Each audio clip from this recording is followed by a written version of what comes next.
हाय, hello, नमस्कार. सर्वांना good night. Shri Swami Samarth. मी आज कुठे चालली आहे, लास्ट ब्लॉगमध्ये बोलली होती मी कुठेतरी जाणार आहे म्हणून. तर मी आज दिल्लीला चालली आहे. दिल्लीला कोण असतं तर दिल्लीला माझा मुलगा असतो. मी तुम्हाला एका ब्लॉगमध्ये बोलली असेल की दिल्लीला माझा मुलगा असतो म्हणून शिक्षणासाठी. आता 2 वर्ष, दुसरं वर्ष चालू आहे. तो तिथे दिल्लीला राहतो. दिल्लीला गुडगावमध्ये राहतो. तर तिकडेच चाललंय त्याचं कॉन्व्होकेशन आहे. त्याच्यासाठी आम्ही इकडून तिघं पण चाललेलो आहोत. आम्ही पहिल्यांदा ट्रेनचं तिकिटाचं बघत होतो, पण ट्रेनचं तिकीट आम्हाला नाही मिळालं. ऐन मोमेंटला मिळत नाही ट्रेनचं तिकीट, त्यामुळे ते मिळालं नाही. मग आम्हाला फ्लाईटचं तिकीट करावं लागलं. मग आम्ही भूमी, मी आणि पप्पा तिघं जण आम्ही चाललो आहोत. आम्ही कॅबमध्ये जाताना एक आजोबा म्हणजे 62 वर्षाचे होते, त्यामुळे मी आजोबा बोलते. ते सांगत होते की एक मुलगी त्यांच्या कॅबमध्ये बसली होती. तिला जायचं होतं सीलिंगवरनं जायचं नव्हतं, तर यांनी सीलिंगवरनं घेतलं. तर तिचं भाडं तिथे 500 होणार होतं, तिथे 600 झालं. तर ते बोलत होते, मग मी तिला जेव्हा उतरलो त्यावेळेला तिला ₹100 परत दिले. आणि अशी पण माणसं असतात जगामध्ये की दुसऱ्याच्या पण पैशाची नाही तर दुसऱ्याच्या पण वेळेची किंमत करणारी माणसं असतात जगामध्ये. आमची फ्लाईट दिल्लीला 4:30ला लँड झाली. मग आम्ही दिल्लीला उतरून मग तिथून आम्ही कॅब बुक केली. कॅब बुक करून आम्ही मुलगा गुडगावला राहतो, तिकडे आम्ही पोहोचलो दिल्लीला. आणि मग रात्र झोपलो नंतर आम्ही. हाय, हॅलो, नमस्कार. गुड मॉर्निंग सगळ्यांना. कशा आहात सर्व? श्री स्वामी समर्थ. आज मी तुम्हाला एक नवीन मेंबरची ओळख करून देते. आज मी माझ्या तुम्हाला मुलाला भेटवते. हा माझा मुलगा. बोल. हॅलो, हाय. हा माझा मुलगा आहे, सगळ्यात मोठा मुलगा माझा आहे. दिल्लीला असतो तो.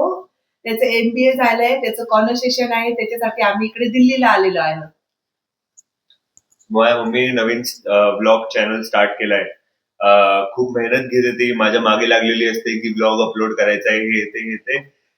बट तुम्ही असं सपोर्ट करा सो दॅट ती अजून ब्लॉग बनेल आणि माझ्या मागे अजून लागत राहील. आणि बाकी थँक्यू. Bye bye. नमस्कार कर. नमस्कार. तिथे जरा माईकची बॅटरी डाऊन झाली, त्यामुळे या क्लिपचा आवाजच आला नाही. ते नमस्कार करत होते मिस्टर पण आणि मुलगी पण, सर्वांना हे हाय हॅलो करत होती. ते आवाजच आला नाही. आणि आम्ही सर्व आउटफिट पण दाखवत होतो आम्ही काय घातलं ते. आणि आम्ही मग मुलग्याच्या कॉलेजकडेच निघालो होतो, जिथे हा प्रोग्राम होता कॉन्व्होकेशनचा. मग आम्ही कॅब बुक केली होती, कॅबमध्ये बसलो आणि आम्ही चौघंजणं निघालो. बाहेर थंडी भरपूर होती, इतकी थंडी होती की मी पहिल्यांदा जॅकेट घातलं नव्हतं. मी अशीच आली होती खाली. नंतर मी परत मुलग्याच्या रूमवर गेली आणि मग परत जॅकेट घालून आली. भूमीने तर काही घातलं नव्हतं. तिला थंडी वाजत नव्हती. नंतर ती फार इरिटेट झाली की थंडीने. मग आम्ही थंडी बाहेरची एवढी अशी अंगाला झोंबत होते. कॅबमध्ये थंडी वाजत नव्हती, पण जेव्हा बाहेर उतरलं ना तेव्हा असं गार वाटत होतं. जेव्हा माणसांच्या इथे होतो तेव्हा आम्हाला थंडी वाजत नव्हती. हे व्हेन्यू आहे. हे आम्ही इथे मास्टर युनियनला आलो, जिथे हा प्रोग्राम होणार होता कन्व्होकेशनचा. तिथे आम्ही पोहोचलो. सकाळी नाश्ता केला. तिथेच नाश्ता वगैरे सर्व होतं. नाश्ता, डिनर सर्वच होतं. नाश्ता केला आणि मग आम्ही परत पुन्हा मुलांना जिथे सांगत होते जायला तिकडे आम्ही पण मग त्यांच्या पाठोपाठ गेलो. लोकेश त्याचा कॉन्व्होकेशन क्लोक घ्यायला गेला. तो दिसत नाहीये. तो तिकडे आणण्यासाठी गेला होता.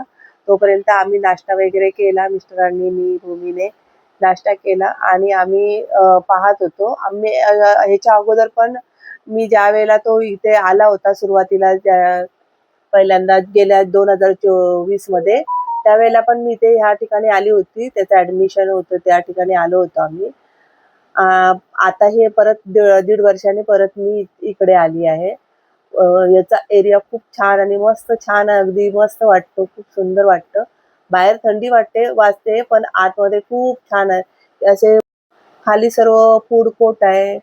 आम्ही थोडंसं कॅम्पस सर्व फिरलो आणि जिथे कॉन्व्होकेशन होणार होतं तिथे जात होतो. आता मुलगा फर्स्ट टाइमच, म्हणजे सर्व मुलांना शिक्षणासाठी बाहेर जावंच लागतं.